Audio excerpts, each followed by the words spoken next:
풍성하게 양털을 깎는 좋은 날에 왔으니 음식을 좀 나눠달라는 다윗의 요청을 나발이 아주 모욕적이기도 무례하게 이제 거절하면서 이를 알게 된 다윗이 크게 분노하게 되고 자칫 나발의 가족 전체가 몰살당할 위기에 처하고 말았습니다.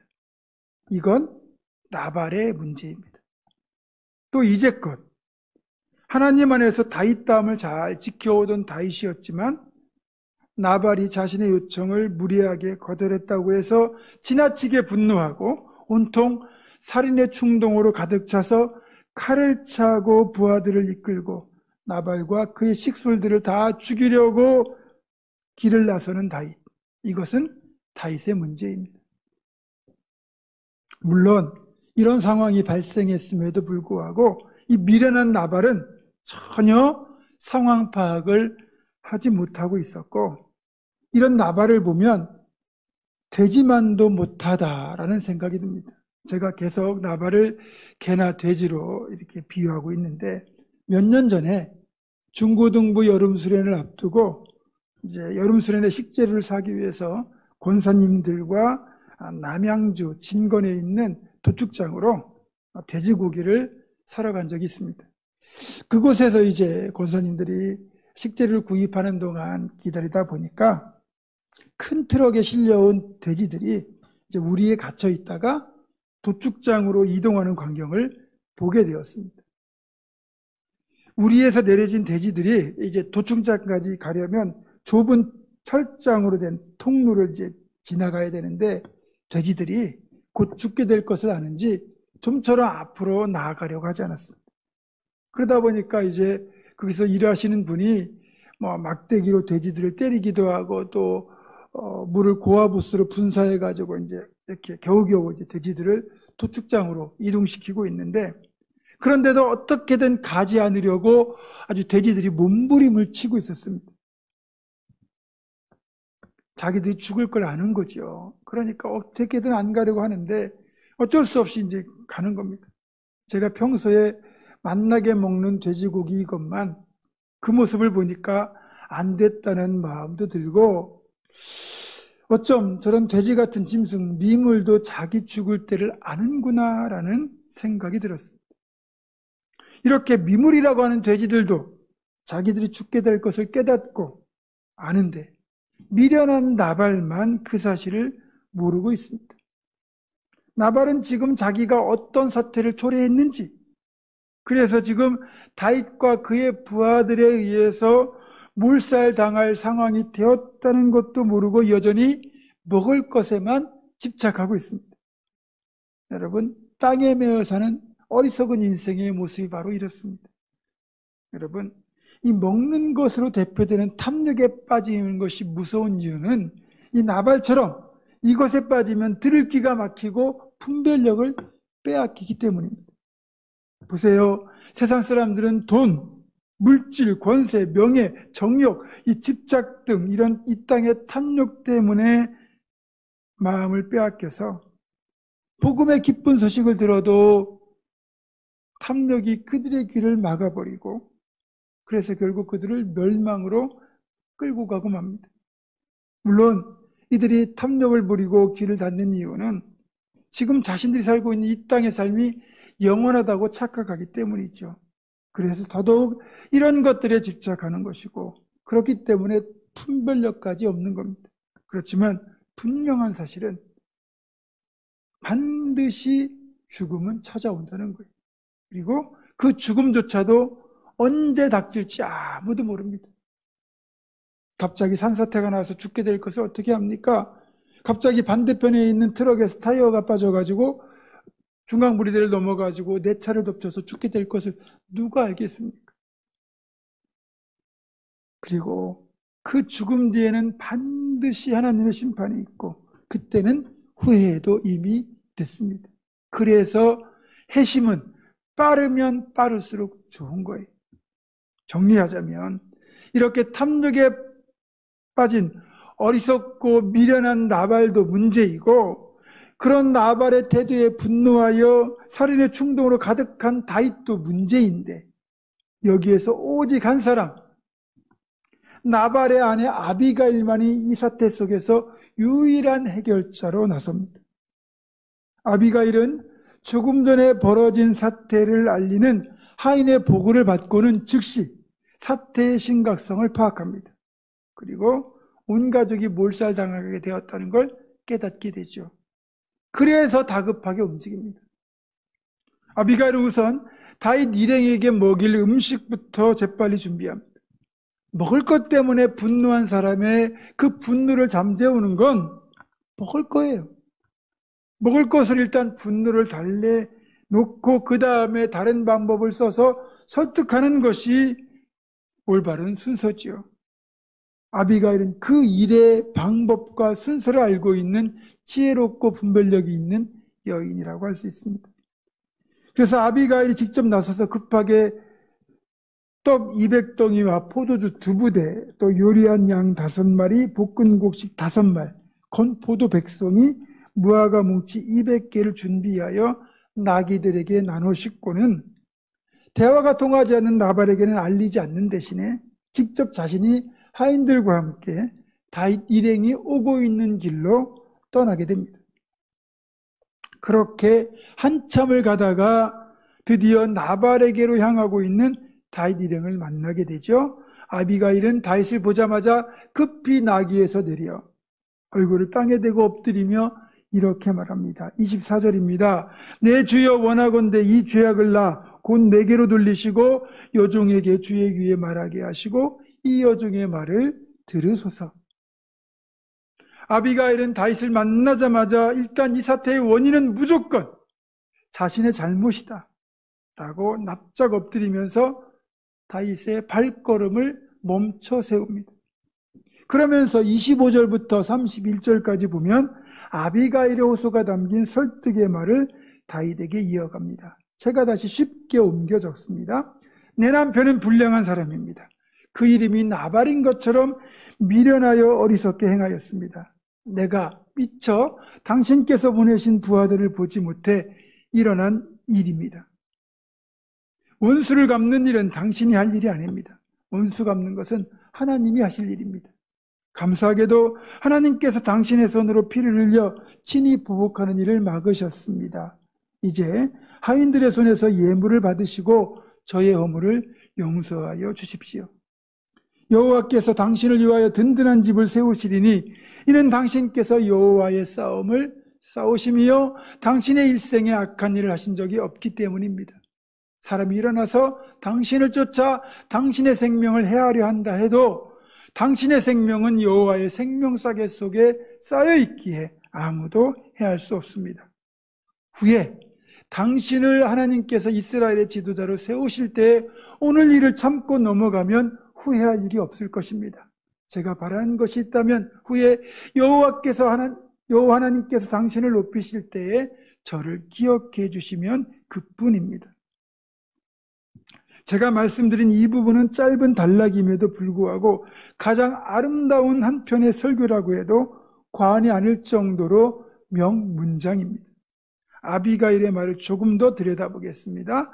아비가일은 지금 자기 남편 나발이 이름 그대로 미련한 사람이라고, 불량한 사람이라고 인정합니다. 아비가일은 자신의 남편 나발 행동이 무례했다는 것을 이렇게 먼저 밝힘으로써 다윗의 분노가 타당하다고 인정하고 있는 거죠. 이게 굉장히 중요합니다. 분노를 누그러뜨리기 위해서는 상대방의 입장을 먼저 공감하는 것이 필요해요. 우리는 일반적으로 이성적인 판단을 통해 결론을 내리고 난 뒤에 내 입장을 전달하려고 합니다. 그러다 보니 상대방의 마음을 더 아프게 하고 마음을 닫게 만들고 맙니다. 예를 들면 대뜸 아니 너 왜 그렇게 흥분하니? 너도 잘한 거 없어? 이렇게 말하는 분들이 있죠. 틀린 말은 아니에요. 그런데 우리가 볼 때 그 사람이 지나치게 흥분하고 있다고 반응한다고 생각할 수 있지만 지금 그 사람은 무척이나 화가 나서 흥분한 상태거든요.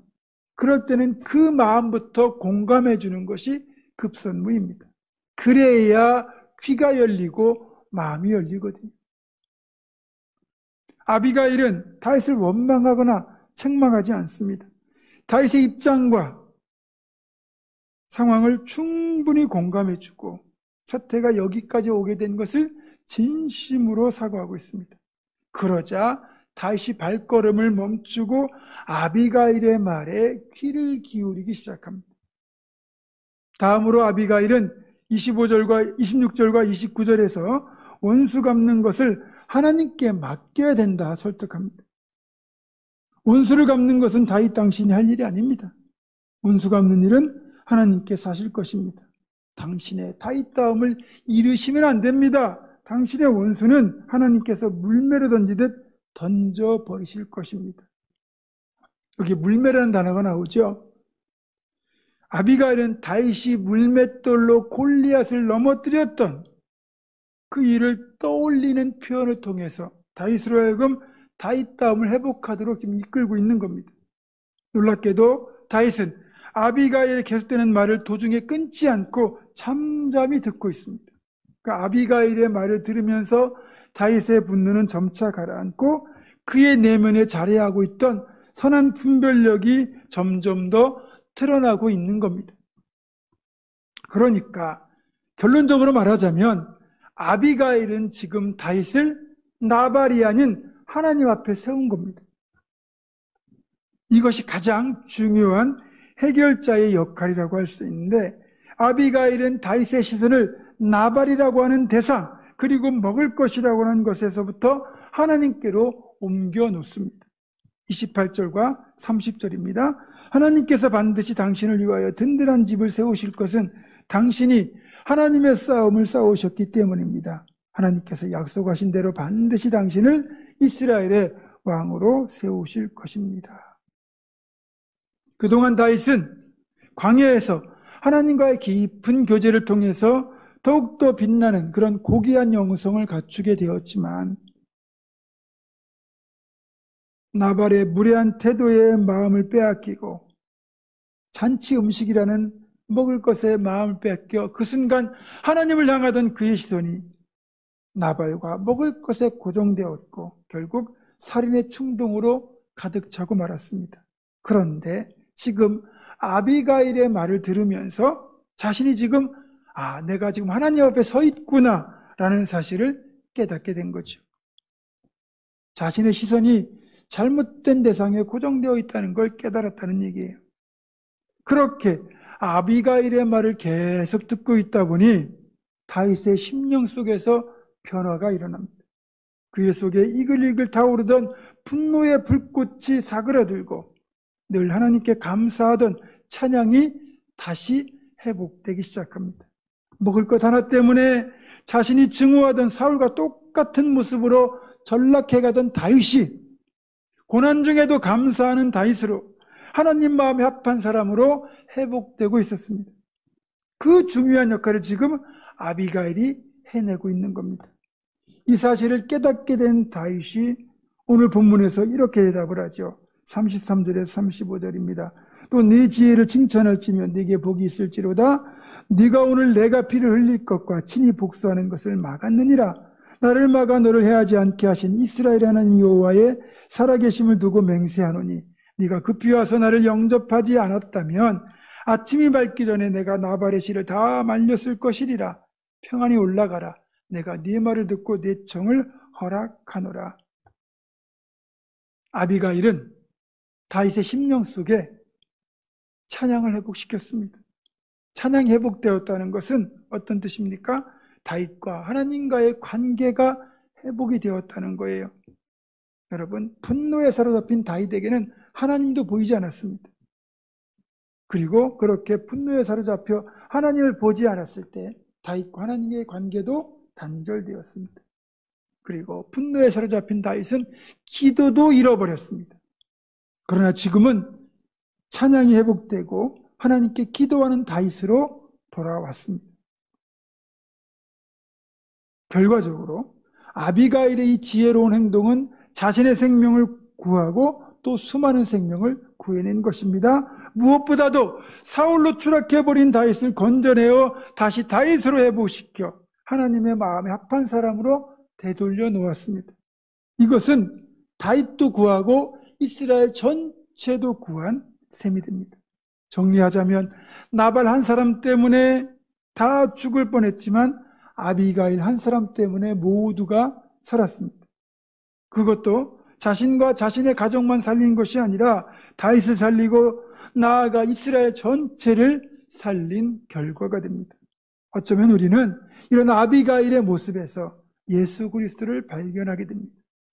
아담 한 사람의 범죄로 인하여 우리 모두가 죽게 되었지만 예수 그리스도의 한 분의 죽으심으로 말미암아 모든 사람이 살게 된 것처럼 나발 때문에 모두가 죽을 위기를 맞았지만 아비가일 한 사람 때문에 모두가 살게 되었기 때문입니다. 여러분, 여기에서 얻는 귀한 교훈이 하나 있습니다.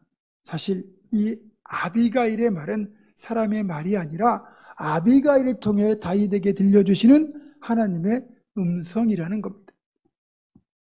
사람들은요, 하나님의 음성이 모세나 바울에게 들렸던 것처럼 장엄하고 특별하게 들리는 것으로 착각을 합니다. 그러나 이렇게 하나님이 말씀하신 경우는 아주 희박합니다. 대부분 하나님의 음성은 구약 같으면 선지자, 그리고 지금 이 시대는 목회자나 아니면 믿음의 사람들을 통해서 들려오는 법입니다.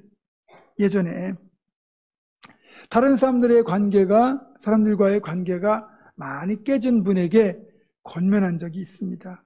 하나님께서는 그렇게 관계가 깨져 있는 걸 원하지 않으신다. 회복하기를 원하신다. 그런 말을 했어요. 그랬더니 그분에게서 이런 질문이 돌아왔습니다. 목사님, 하나님께서 정말 그걸 원하신다면, 관계 회복을 원하신다면 왜 내게 음성을 들려주지 않으시는 거죠?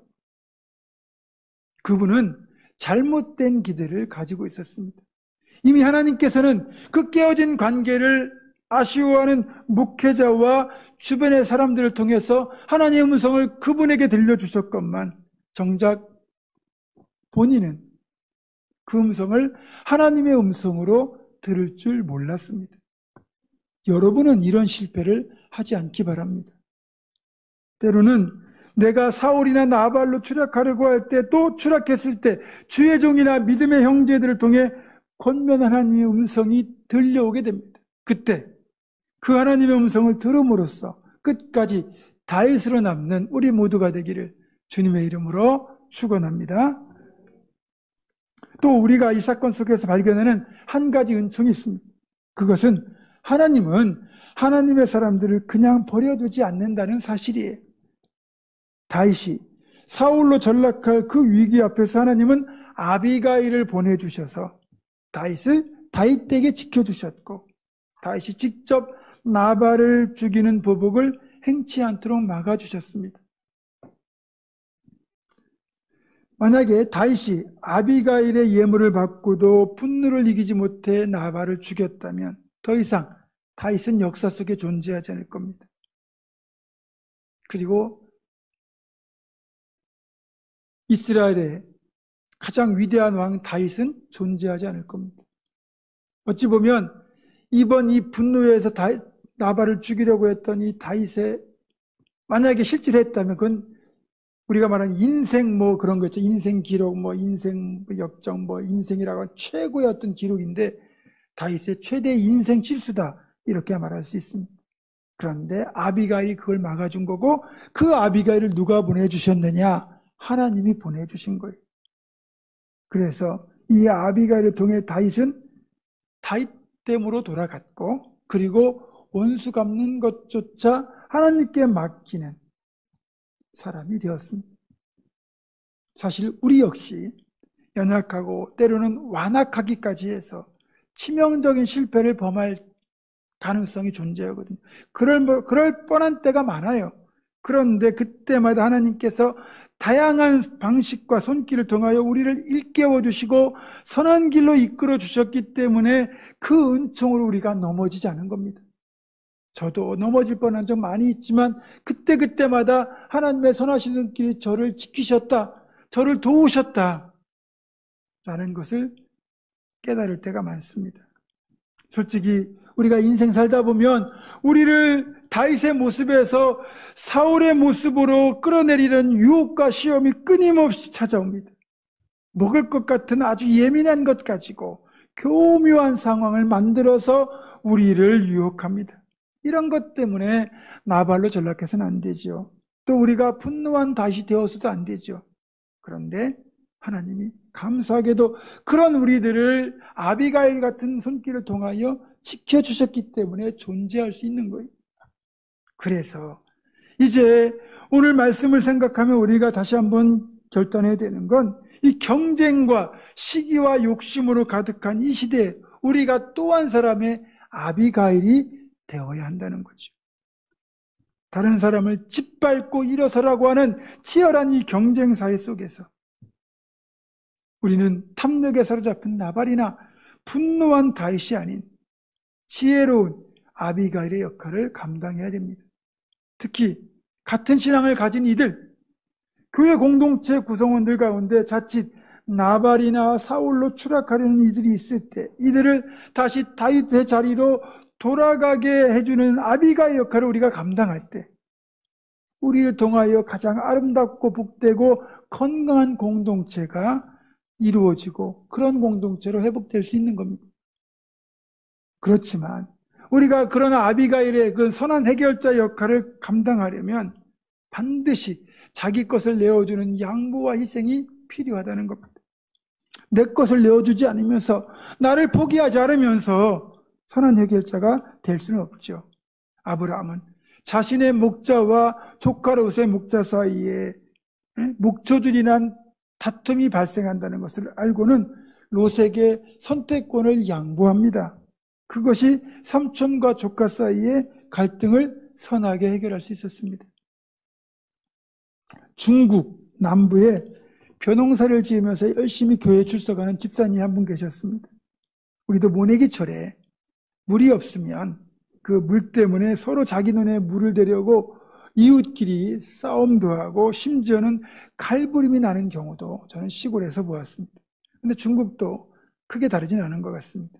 어느 날 이 집사님이 아침에 자신의 눈에 나가보니까 이웃 사람이 자신의 눈에서 물을 빼가지고 자기 눈으로 다 물을 돌린 겁니다. 그래서 집사님이 그 뚝을 막아가지고 자기 눈에 물을 채워놨더니 다음날 또 물을 빼내가는 겁니다. 그러면 다시 돌려놓고 이런 일이 며칠 동안 계속 반복된 겁니다. 너무너무 화가 난 이 집사님, 이제 이 사람과 싸워야 될지 말지 고민하다가 목사님을 찾아가서 상담을 했습니다. 그러자 목사님이 집사님에게 이런 말을 해주었습니다. 집사님, 이 일에 있어서 집사님의 잘못은 없습니다. 그러니까 집사님이 싸워 권리를 찾는 것은 잘못된 일이 아닙니다. 공감을 해주죠. 그렇지만 하나님께서 권리를 찾는 일과 그보다 더 위대한 일을 하는 것, 둘 중에 어떤 것을 더 원하실지 기도 한번 해보십시오.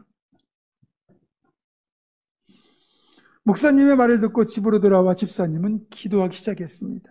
그리고 하나님께서 자신으로 하여금 더 위대한 일을 원하신다는 것을 깨닫게 되죠. 결국 집사님은 이튿날 새벽같이 일어나 자진해서 자기 눈의 물을 이웃 사람의 눈으로 흘러가도록 해주었습니다. 그리고는 성령께서 주시는 기쁨을 누리며 집으로 돌아왔습니다. 며칠 뒤 이웃 사람이 찾아와서 왜 자기 눈에 물을 대주었느냐고 묻게 됩니다. 그럴 때 하나님께서 그렇게 하라고 해주셨느라고 자기의 간증을 들려주자 이웃 사람이 그 자리에서 미안하다고 사과하면서 자기도 그런 하나님, 그런 예수님이라면 믿겠다고 대답하면서 결국 예수 그리스도를 주님으로 영접하게 되었다고 합니다. 분노하는 대신 내 것을 포기하고 양보하였을 때 갈등을 선하게 해결하고 이웃까지 구원하게 된 것입니다. 말씀을 맺습니다. 이건 진짜 간절한 부탁입니다. 사랑하는 성도 여러분, 절대 탐욕의 눈이 먼 사울이나 나발 같은 존재로 추락하지 마십시오. 또 잠시 분노의 눈이 멀었던 그 다윗처럼도 되지 마시고 끝까지 선한 다윗, 하나님의 마음에 합한 사람으로 남으십시오. 무엇보다 여러분이 아비가일처럼 선한 해결자가 되어 주십시오. 그러면 하나님이 여러분을 통하여 선한 일들을 이루어 가실 것입니다. 우리 모두가 그렇게 살아가기를 주님의 이름으로 축원합니다. 기도하겠습니다. 선하신 하나님, 탐욕스러운 나발과 분노한 다윗이 가득한 이 시대 속에서 지혜와 분별력으로 선한 해결자가 되었던 아비가일처럼 그렇게 살아가는 우리 교회가 되게 하여 주시옵소서. 예수님의 이름으로 기도드립니다. 아멘.